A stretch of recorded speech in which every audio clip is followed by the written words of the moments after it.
Hey, it's Rob Weinberg, and on this channel, we empower people to take control of their futures using expert mortgage, financial, and real estate strategies.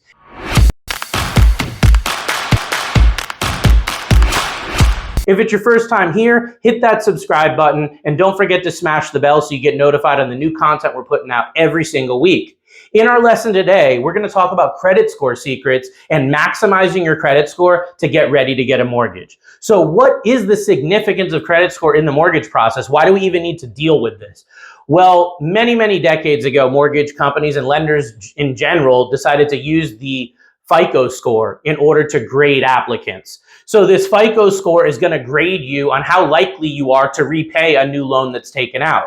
There's a lot of different credit scores, as we'll talk about, but we're generally going to be focusing in on the mortgage credit score here, which is different than other credit scores that you'll get. If you've had late payments, collections, and other things, obviously your credit's going to be a lot lower. It's going to be harder to get a loan. So just keep that in mind. Many people get confused by the different credit scores, like Vantage Score, things they get from Credit Karma. That's not the same thing, okay? Now, what are the different score ranges or grades? How do you know where you're at? Well, if you're under a 620, you're considered a fair credit grade, maybe even bad. There's very limited options for loan programs, or although there are some, you're going to have very limited options.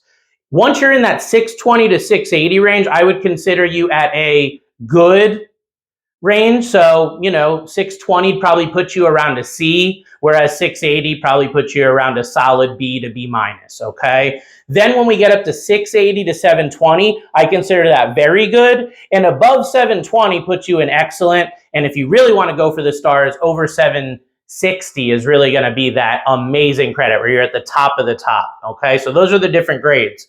What are some tips? If you're watching this, I'm sure you want to improve your credit score. What can you do right now to help get on the right track and get that credit score up? So some tips that I wrote down here I want to tell you. First of all, you want to make sure that all your accounts are current. Even one account that's behind will completely tarnish your credit score, especially if it was a recent late payment that you made. So make sure all your accounts are current. Next thing is making sure that your credit card and revolving debt balances are as low as possible. The thresholds that I use are 50% of the limit, 30% of the limit, and 10% of the limit. It's the 50-30-10 rule.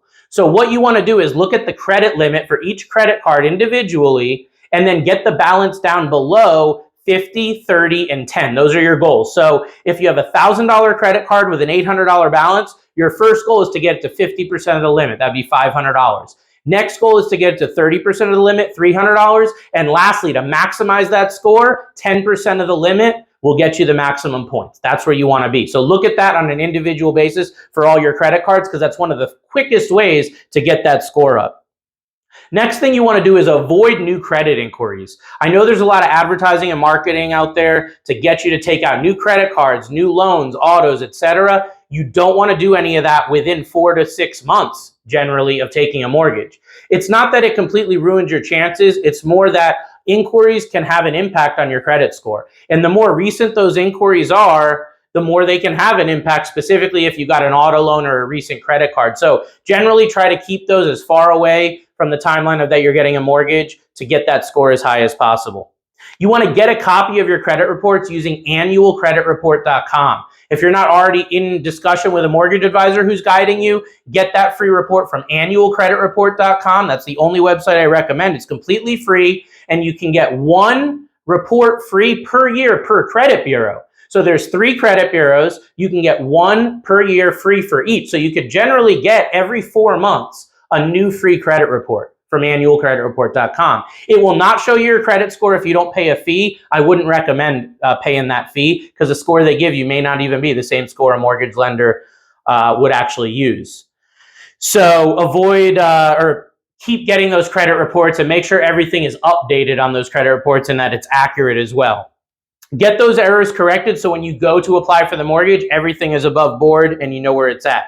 The last situation that I want to tell you about for improving your score is going to be secured credit lines. So if you're building from the ground up or rebuilding your credit, it can be difficult because a lot of people don't want to give you new credit lines. They look at your credit and go, well, you didn't pay stuff before or whatnot, so we don't want to give you that credit line. But the truth of the matter is that there are companies out there that will help you with this. They're called secured credit line companies. There are a few that we'll put links to here in the description of this video. And these secured credit lines companies will give you a credit line secured by your money, and it will report to all the credit bureaus, or at least several of them, to help improve your score. They don't generally do a credit check, so it's a perfect option. And I've seen many clients improve their credit scores from 20 to 50 points within just a few months of getting secured credit lines taken out. Last item I want to discuss in our video here is credit myths. You know, there's so many myths around credit. So some of the most common that I see are people think my credit score is under 620, there's no way I can get a loan. And that's not true. There's several loan programs that actually will allow with no minimum credit score, but most lenders will put you in that 580 to 620 minimum. So if you've got a 590 or 600, there are options for you. They may be limited, but there are options. You just have to deal with a lender that understands what programs are going to work for you.